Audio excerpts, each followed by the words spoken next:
ದೇವರಿಲ್ಲದ ಗುಡಿಯ ಗೋಳು. ಅಲ್ಲಿ ನಮಸ್ಕರಿಸುವವರಿಲ್ಲ, ಇಲ್ಲಿ ಪುರಸ್ಕರಿಸುವವರಿಲ್ಲ. ಕೈ ಹಿಡಿಯುವ ಶಿವನೇ ವಿಧಿಯಾಗಿ ಕಾಡಿದಾಗ ಕೈಯಲ್ಲಿರುವ ಹೂಮಾಲೆ ಆವಾಗಿ ಕಚ್ಚುವುದರಲ್ಲೇನು ಆಶ್ಚರ್ಯವಿಲ್ಲ. ಒಡ ಹುಟ್ಟಿದ ಅಣ್ಣನೇ ಅನುಜನನ್ನ ದೂರ ತಳ್ಳಿದಾಗ ಇತರರನ್ನ ಮುರಿದರೆ ಫಲವೇನು? ಇರಲಿ, ಈ ಬಾಳ ಪಟಲದಲ್ಲಿ ಬರೆದುದನ್ನ ನಾವು ಭೋಗಿಸಲೇಬೇಕಲ್ಲ.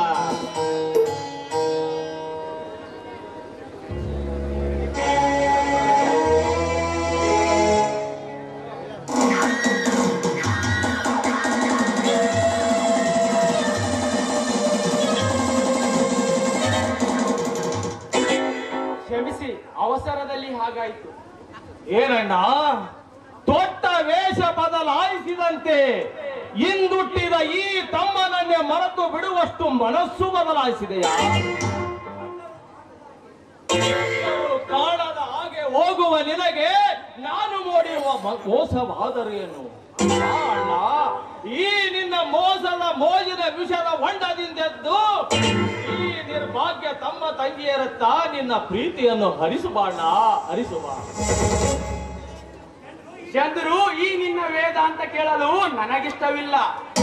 ಸುಖದ ಸುಪ್ಪತ್ತಿಗೆಯ ತೊಟ್ಟಿಲಲ್ಲಿ ಕುಳಿತ ನಾನು ಒಂದು ಹೊತ್ತು ತುಟ್ಟಿಗೆ ಗಟ್ಟಿ ಇಲ್ಲದೆ ಕತ್ತೆಯಂತೆ ದುಡಿಯಲು ಮನೆಗೆ ಬರಲೆ? ಓಹೋ, ಹುಟ್ಟಿದ ಮನೆ ನಿನಗೆ ಕತ್ತೆಗಿಂತಲೂ ಕಡೆ ಆಯ್ತಲ್ಲವೇ? ಸುಖ ಸುಖ ಎಂದು ಹಣದಿಂದಲೇ ಸುಖವನ್ನು ಕೊಳ್ಳುವ ನಿನಗೆ ಸೋಗಿನ ಸುಖ ಸ್ವರುವುದೇ ಹೊರತು ಈ ಪವಿತ್ರವಾದ ಪ್ರೇಮವಲ್ಲ. ಬಾಣ, ಈ ನಿರ್ಭಾಗ್ಯ ತಮ್ಮ ತಂಗಿಯರತ್ತ ಈ ನಿನ್ನ ಪ್ರೇಮವನ್ನು ಅರಿಸಿ ಬಂದಿರು. ನನ್ನ ಉಸಿರಿರುವವರೆಗೂ ನಿನ್ನನ್ನು ಸುಖದಿಂದಿಡುವೆ. ಚಂದ್ರು, ನೀನ್ ಎಷ್ಟೇ ದುಡಿದರೂ ನನ್ನ ಒಂದು ದಿನದ ವೆಚ್ಚವನ್ನಾದರೂ ಭರಿಸಲಾಯಿತೆ ನಿನ್ನಿಂದ. ನೋಡು ನನ್ನನ್ನು, ಸಿರಿಯನ್ನೊರಿಸಿ ಎಷ್ಟು ಸುಖವಾಗಿರುವೆ. ಕಷ್ಟದ ಅರ್ಥವೇ ಗೊತ್ತಿಲ್ಲ ನನಗೆ. ಅಣ್ಣ, ನೀನು ಪಿತ್ರಾರ್ಜಿತ ಆಸ್ತಿಯನ್ನ ಪೋಲು ಮಾಡಿರದಿದ್ದರೆ ಇಂದು ನಮಗೆ ಈ ಸ್ಥಿತಿ ಬರುತ್ತಿರಲಿಲ್ಲ ಅಣ್ಣ, ನಮಗೆ ಈ ಸ್ಥಿತಿ ಬರುತ್ತಿರಲಿಲ್ಲ. ಪಿತ್ರಾರ್ಜಿತ ಆಸ್ತಿ ಎಂದೇಕೆ ಬಡದಾಡುವೆ? ನಾನು ಹಾಳು ಮಾಡಿದ ಮನೆಯ ಮಟ್ಟದ ಬದಲಾಗಿ ತೆಗೆದುಕೋ, ನಿನಗೆಷ್ಟು ಬೇಕು ಅಷ್ಟು ಹಣ.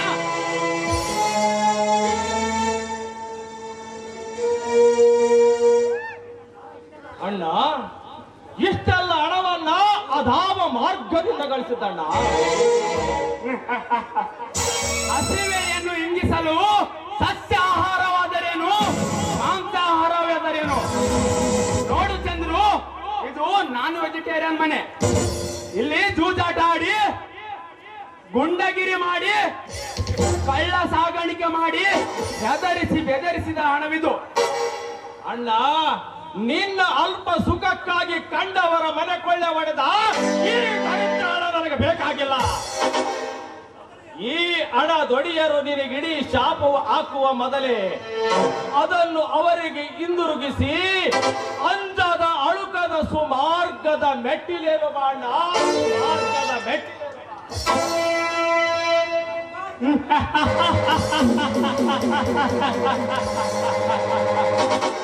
ಸುಮಾರ್ಗ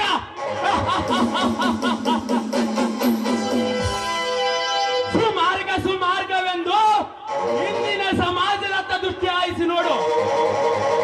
ಎಲ್ಲಿದೆ ಆ ನಿನ್ನ ನ್ಯಾಯ? ಅದು ಅನ್ಯಾಯ ಎಂಬ ಭೂತಿಯಿಂದ ಮುಚ್ಚಿ ಹೋಗಿದೆ.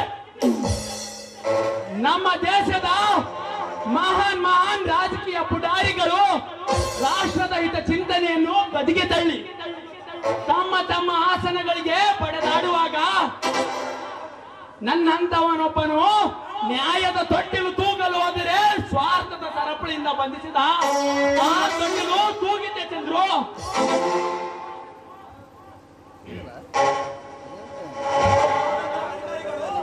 ನಮ್ಮ ಸರಕಾರದ ಕೆಲ ಅಧಿಕಾರಿಗಳು ಮೋಸದ ಮಲ್ಲಿಗೆಯನ್ನು ಮುಡಿದು ಲಂಚ ಮಂಚದ ಮೇಲೆ ಮಲಗಲು ನಸು ನಗೆಯ ವೇಷ ಧರಿಸಿ ಮುದ್ದರಿಗೆಯ ಭರವಸೆಯ ಮೋಡಿ ಹಾಕಿ ಕರವೆಂಬ ಲಾಡಿಯನ್ನು ಸಡಲಿಸಿ ಮನವೆಂಬ ಶೀಲವನ್ನು ಒಪ್ಪಿಸುವ ಈ ಸೋಗಿನ ಸೂಳ್ಯರ ನಾಡಿನಲ್ಲಿ ನನ್ನಂತವನೊಬ್ಬನು ಸುಮಾರ್ಗದ ರಥವನ್ನು ಎಳೆಯಲು ಹೋದರೆ ಸಿಂಗಾರವನ್ನು ಹೊಂದಿರುವ ಆ ವಿಲಾಸಿಯರ ಜಾತ್ರೆಯಲ್ಲಿ ಆ ರಥ ಚಲಿಸಿತೆ.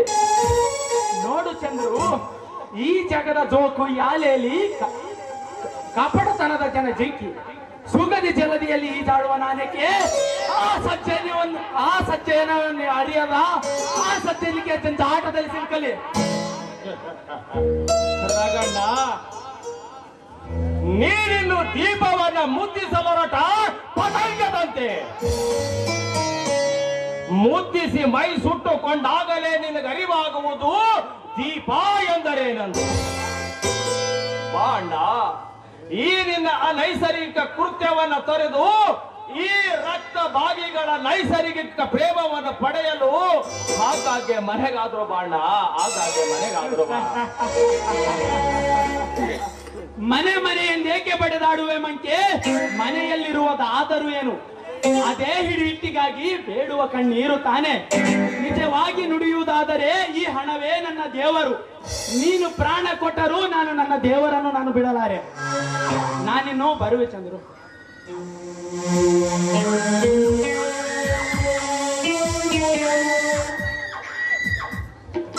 ಅಯ್ಯೋ ಮಂಕಿ, ನ್ಯಾಯವೆಂಬ ಹೂವಿಗೆ ನೀತಿ ಎಂಬ ನೀರನ್ನಾಕಿ ಸಾಕಿ ಬೆಳೆಸಿ ಸುಖವೆಂಬ ಸುವಾಸನೆ ಈರೆಂದರೆ, ಅನ್ಯಾಯವೆಂಬ ಆವಿಗೆ ಅನೀತಿ ಎಂಬ ಹಾಲನ್ನಾಕಿ ಸಾಕಿ ಬೆಳೆಸಿದ ನಿನಗೆ ಕೊನೆಗೆ ಸಿಗುವುದು ಸಾವೆಂಬ ನೋವೇ ಹೊರತು ನನಗೆಂಬ ಹುಟ್ಟಲ್ಲ.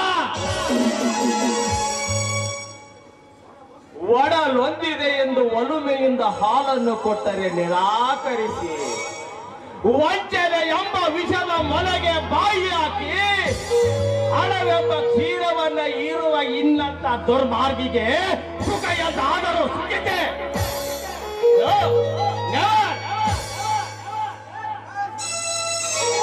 ಹಣ ಎಂದು ಮೋಸದ ಮಸಣದಲ್ಲಿದ್ದು ಹಣವೆಂಬ ರಕ್ತದ ಹುಟ್ಟುವಿನಲ್ಲಿ ಬಡ ಎಡವನ್ನು ಸಹ ಬಿಡದೆ ಈರುತ್ತಿರುವ ನಿಬಂಧ ತುಚ್ಛ ಭೂತಗಳನ್ನ ಈ ನನ್ನ ಭಕ್ತಿಯಿಂದ ಒಯ್ದೋಡಿಸದಿದ್ದಲ್ಲಿ ಉಳಿವಿಲ್ಲ ಭಾರತಾಂಬೆಗೆ, ಅಳಿವಿಲ್ಲ ನಿಮ್ಮಂತ ಅಭಿಲಾಷಿಗಳಿಗೆ.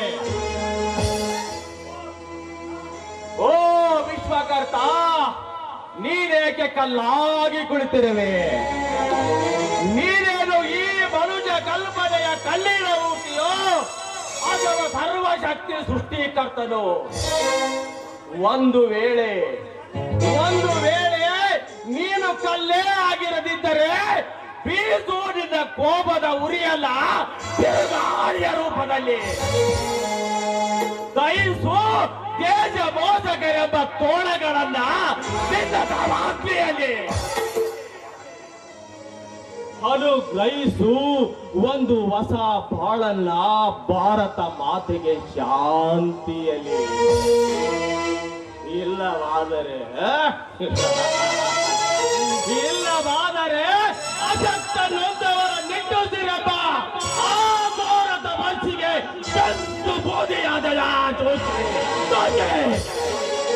ನಮ್ಮ ಚಾನಲ್ ಅನ್ನು ಸಬ್ಸ್ಕ್ರೈಬ್ ಮಾಡದಿದ್ದರೆ ಈ ಕೂಡಲೇ ಮಾಡಿ. ಹಾಗೂ ಈ ವಿಡಿಯೋ ಇಷ್ಟವಾದಲ್ಲಿ ಒಂದು ಲೈಕ್ ನೀಡಿ.